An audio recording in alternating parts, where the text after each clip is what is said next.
In a world desperate to tear itself apart, only one man, and some other people, stand in the way of total destruction. Together they will right the wrongs, make bad, good, and single-handedly destroy evil, together. Who is this man, you may ask? This man is Geoff. Hello and welcome to this episode of Geoff Jones and Friends Make It Better, the show that takes the world's small annoyances, breaks them down, spins them around, takes a bread base, throws on some tomato puree, too much cheese and a topping of your choice to bake into something which is quite frankly better. Today I'm joined by author Jay Bechtol. How are you, Jay? I'm pretty good, thanks. It's fun being referred to as author. Yes, well, unless there's anything else. No, that's great. That's good. Usually it's just "Hey you" or something I can't repeat on.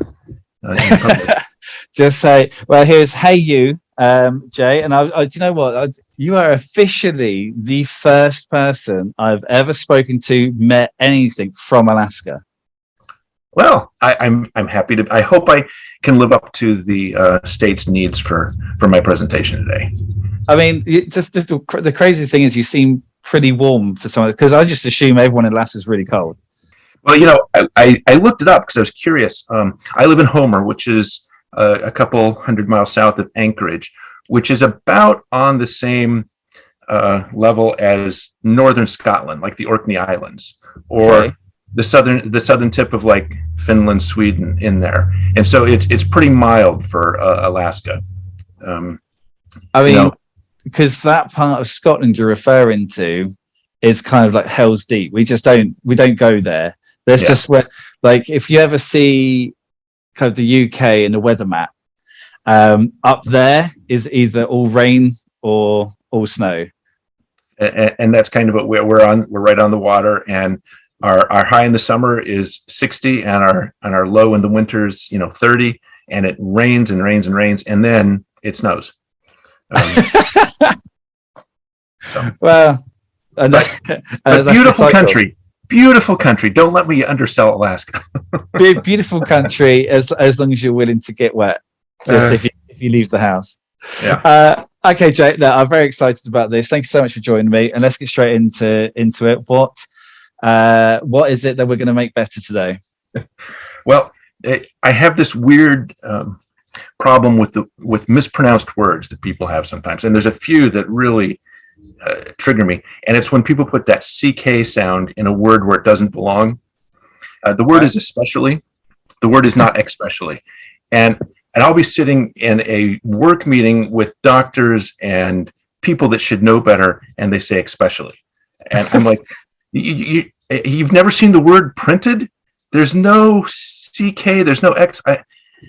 Oh boy, I could go on. People also put it in etc., and they say etc. I think I do that. And the worst is when you go to an Italian restaurant, and after dinner they want to know if you want an espresso. I'm like, son of a bitch!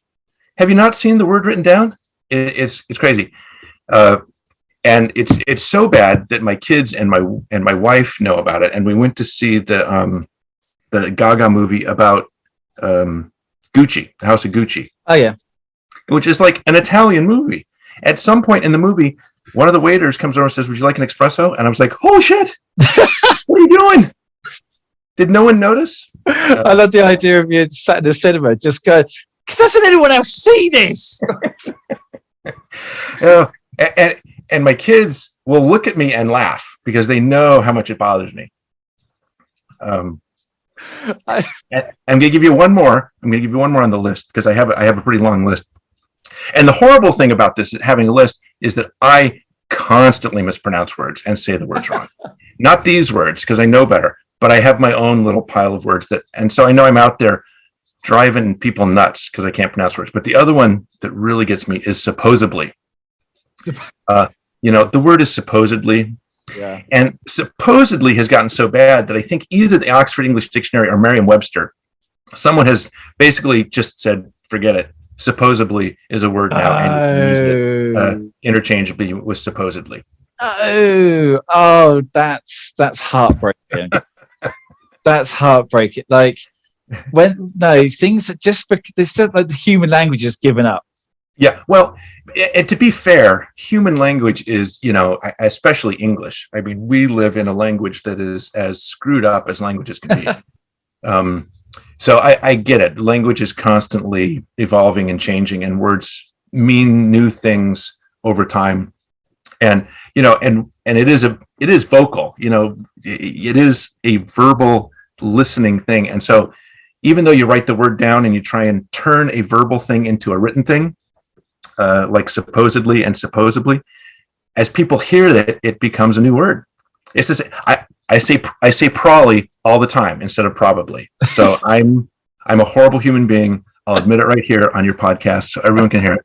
I say probably.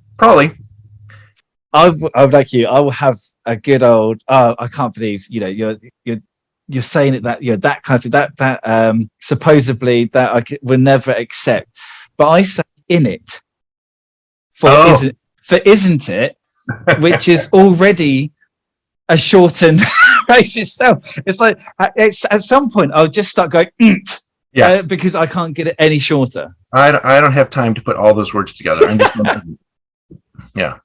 but probably like well it just means walking around grunting. But hang on, isn't that so? Obviously the human race started off grunting and we're just going a full cycle. So now we're just grunting at each other.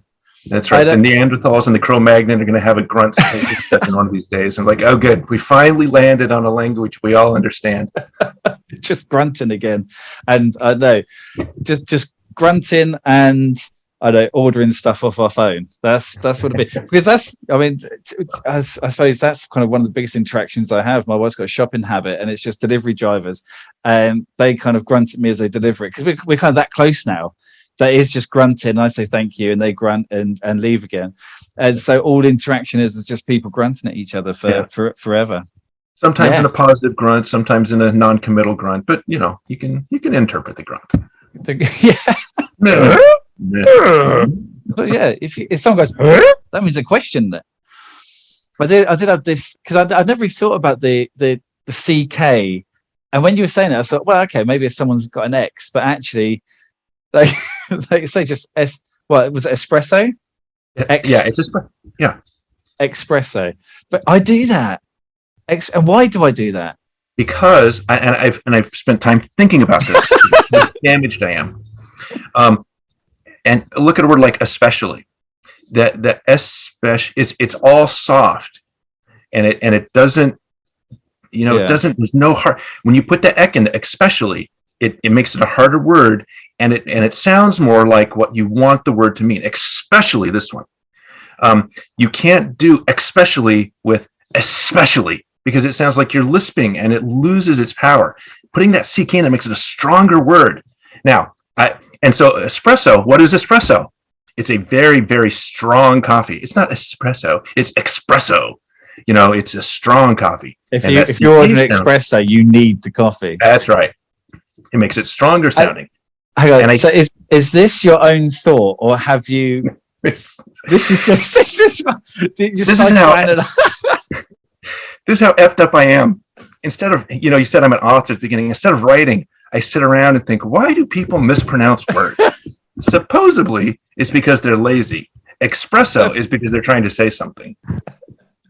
Oh yeah, and I just sat at the computer writing away. Oh, these bastards are going to say this word wrong. I also live in rural Alaska, and there's not a lot to do. So espresso is the demand. I mean, it works. I mean, whether or not the science is backed up, it totally works.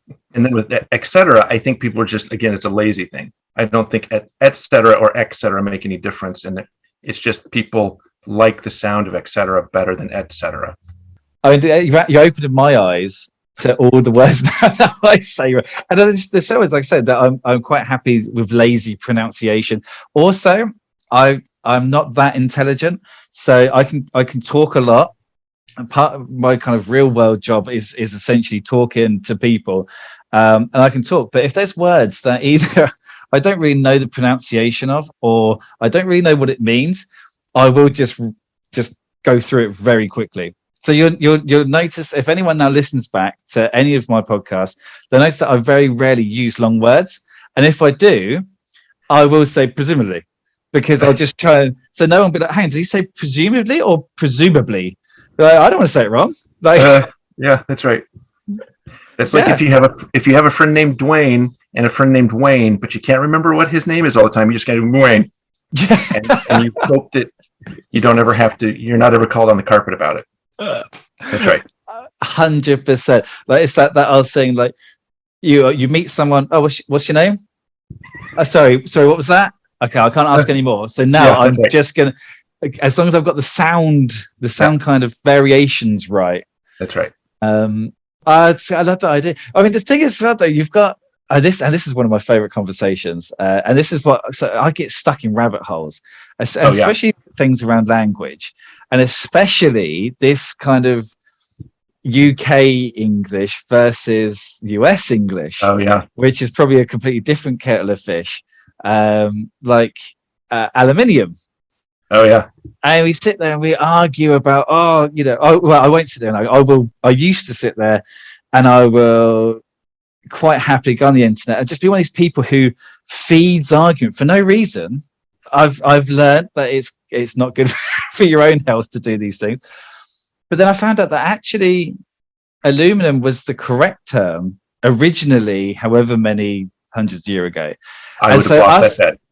Us Brits thinking, we created the language, we did it. Well, no, actually, I'm pretty sure it's but it was aluminum. But then we forged it with the extra I's. And there's a couple of things like that. And another one, don't tell anyone, but football, as in soccer, was originally called soccer. And it's created in Scotland, not England. So all the English people who berate the Americans for saying soccer, they're wrong. But I don't tell anyone. Yeah, well, anyone. We discount Scotland. They're it's too rainy up there. They seem nice, but it's I would have lost that bet 100 times out of 100 if you'd told me that I assumed American bastardization of aluminum. I never would have guessed that the Brits bastardize aluminium. That's so funny. We just love adding more letters to stuff that is needed. Obviously, I think that's one of the few examples that I was arguing about and then went down the rabbit hole, realized I was losing the argument, and then switched off the internet for the day. Just I refuse to take credit, kind of accountability for it whatsoever. I have a couple words. I'll tell you this. I have a couple words that I intentionally mispronounce because I think it's funny. The biggest one is epitome. All right. Which I pronounce epitome because that's what it looks like, right? Yeah. And the problem is I say it as a joke, and then I'll be somewhere in public, and the word epitome will appear, and I'll say epitome, and then everyone looks at me like, "Who the hell are you? I thought you were in charge here." I'm like, "No, I just mispronounce words." CJ, see, that's the thing, though. I will go through my whole life saying epitome. You could will say it was epitome, and I'd be like, "Oh man, I've been saying it wrong all this time," and I would just say, "That's it," and that's me. I'm epitome for the rest. For the foreseeable future, until someone says, "Geoff, why are you saying that?" Well, I heard someone else say it, so it must be. This idiot in Alaska said it once, and I thought, "Hey, I trust Alaskans." That's kind of funny. Oh, okay. You said there was another one. So what else do you pronounce? So the other one I mispronounce on purpose.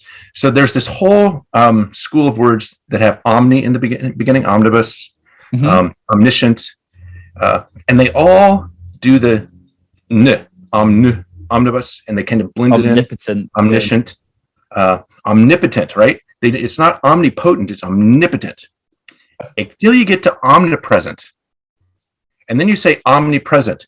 No one says omnipresent, except me. They say omnipresent because it's the way it follows the pattern of all the other omni words, and it sounds cool. Omnipresent.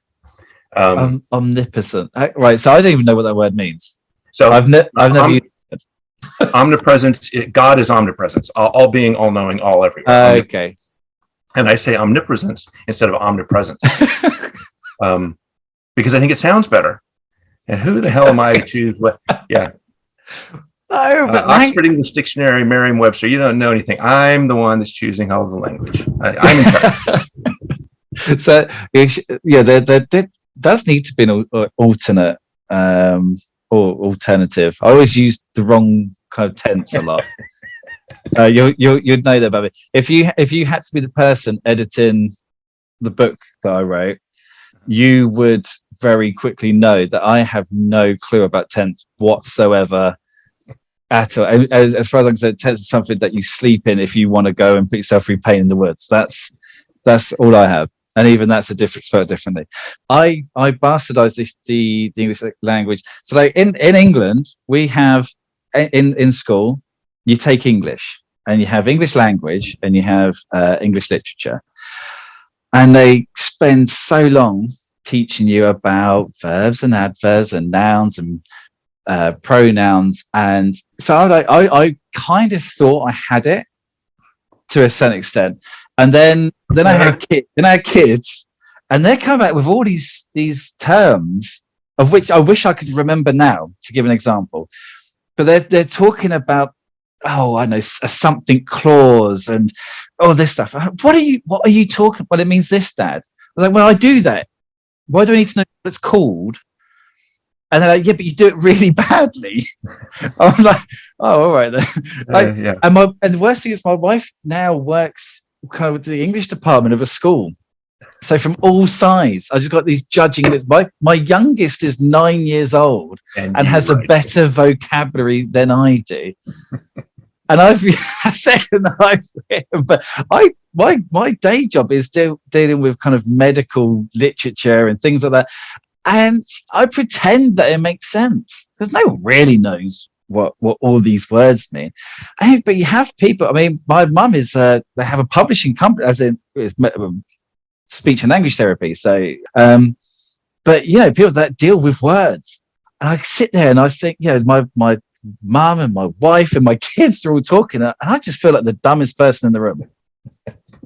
I'm there saying long words, anything with more than 2 syllables. I'm rushing through the word, so no one knows I don't know how to pronounce it or what it means. Yeah, and that's an insight into my life.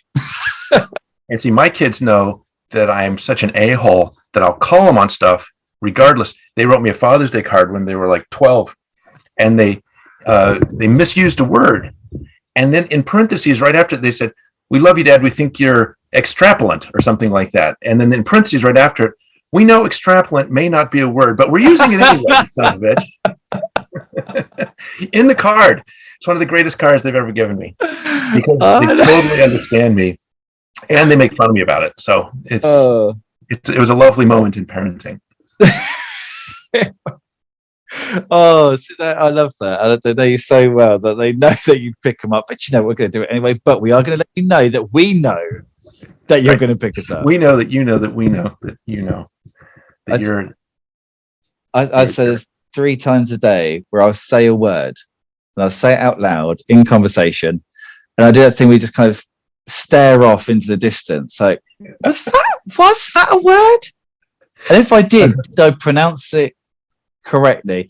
I did it earlier. I put, and this is a big thing, adding the word like ness or less to a word, just to, and it's like, it sounds like it should be. Like, oh, that thing's goldless. And I was like, Joe, I don't think goldless is a word. I'm like, well, there's no gold in it, so it's goldless, right? That's right. Yeah, so it works. It's yes. If there's no gold in something, it would be goldless. Yeah. My wife bought me a dictionary for Christmas once. That's how bad. And did she highlight pages? Yeah. Really, really check out these words, Geoff. These are the ones you really need to work.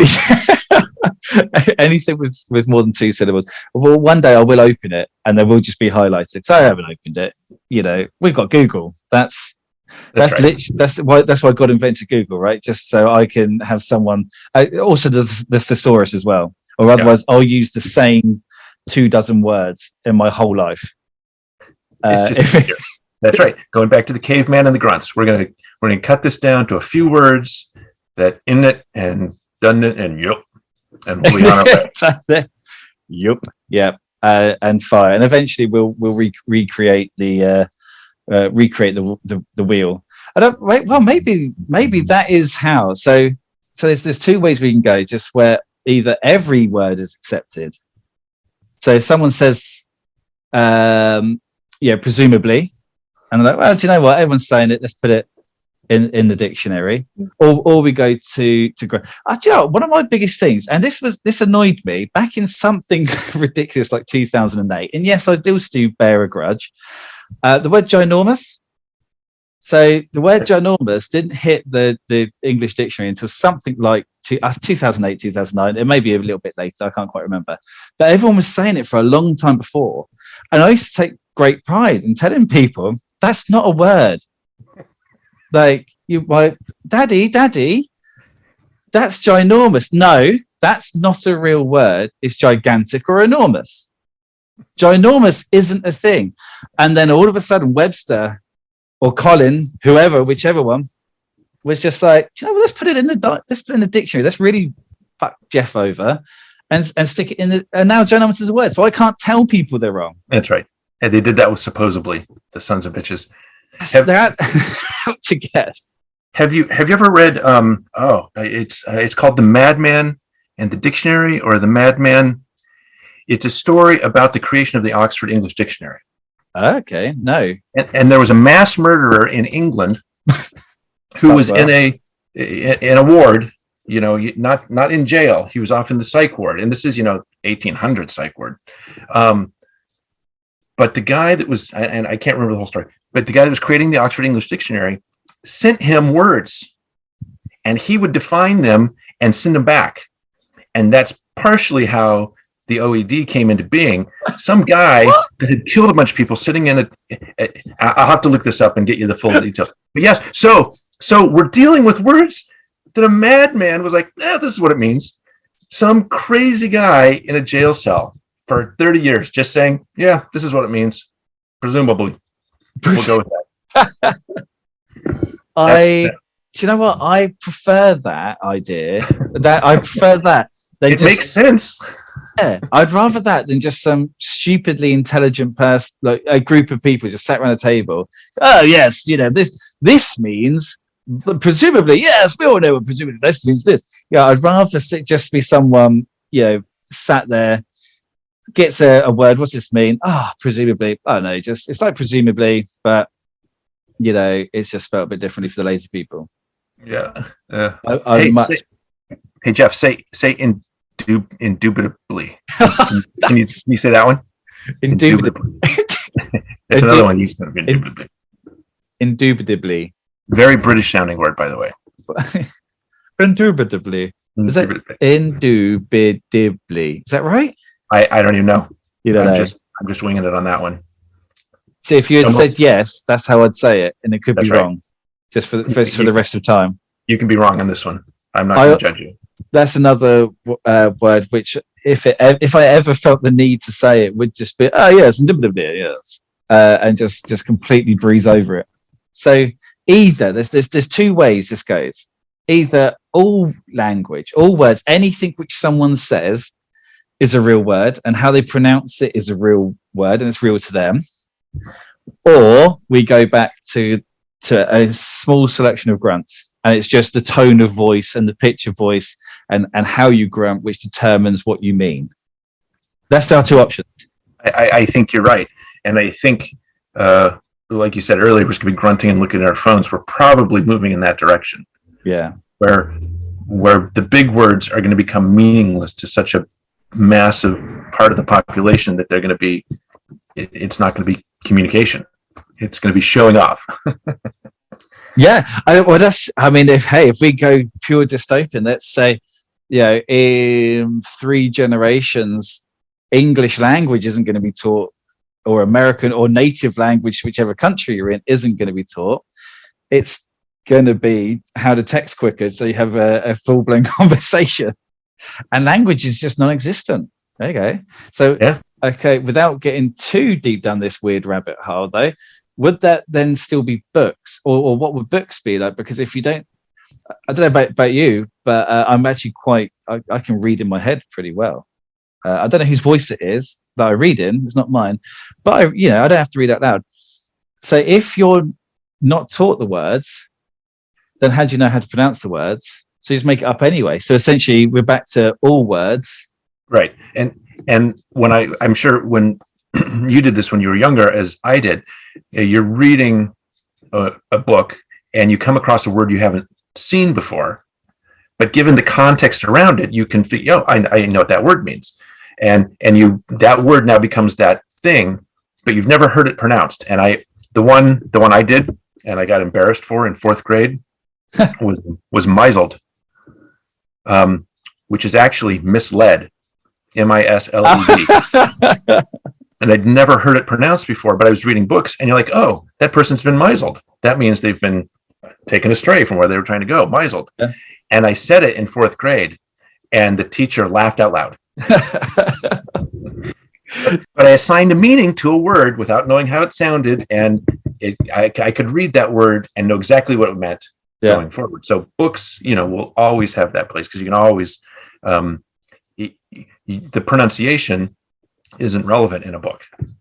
And that's it's essentially, but you assigned a sound to it, and it just so happened that other people's sound was different. On a similar vein, 18 years old, it seems like a lifetime ago. I worked at a pub. A young guy working at a pub. It's my first ever shift, and it was on a Sunday. And this is good old fashioned British pub. Kind of whatever you see in a film, this is it, which is very few and far between now. And there's a couple of lovely little old ladies, and they said, what port selection do you have?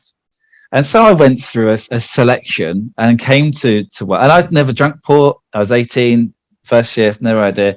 And I'm going through, I can't quite remember the name of ports, but Taylors and things. And then I got to the last one, and it was Cockburns. And they said, sorry, love, what did you say? I said, we've got some Cockburns. And they said, I think you mean Coburns. I was like, okay. And now I know that it doesn't say Cockburns.